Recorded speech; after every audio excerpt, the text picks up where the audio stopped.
Tell me a little bit about Nationsfirst. What's it all about? How was it founded? Yeah, so I worked previously in politics, specifically off-reserve urban Indigenous politics, focusing on areas of governance, nation-to-nation relations, capacity building, really all areas. You're kind of a Swiss Army knife when you're in that world, and especially within the off-reserve urban Indigenous areas where we're heavily underfunded, there's not enough people engaged, we're under-consulted. And so through that work, started to notice, well, we need better funding. We need better money coming into our community without all of the ties associated with it, the constraints that are associated with it. And so that led me down kind of becoming an entrepreneur, looking for other ways to start financing our communities, and eventually led me into technology.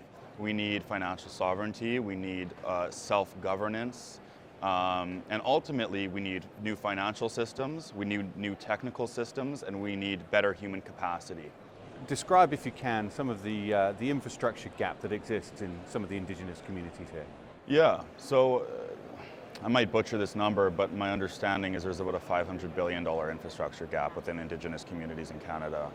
We have a lot of major corporations that come in and they do some pretty predatory deals against our people, leaving us with really a lot of the liability, a lot of the risk, very low reward on top of these things, no reinvestment back into our ecosystems.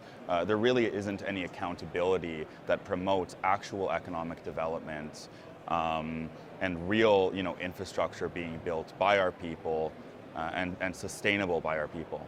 How would you hope to see tech perhaps being used in a way that can improve the lives of people, especially in Indigenous areas?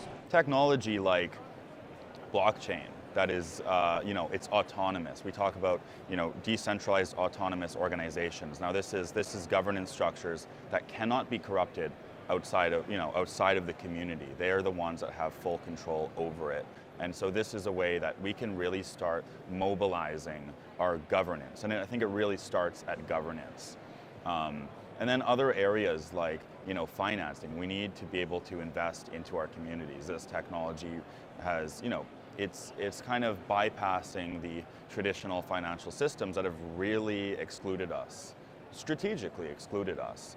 And so, finding alternative ways of investment and of actual financial oversight, right? To ensure that not only are we bringing money in, but we're actually using it in the right places, and our communities are able to oversee that. There's a ton of potential there to really create very tailored sort of user-facing applications for our different communities, and just ensuring that the data is ours, ensuring that the financial systems are tailored to us.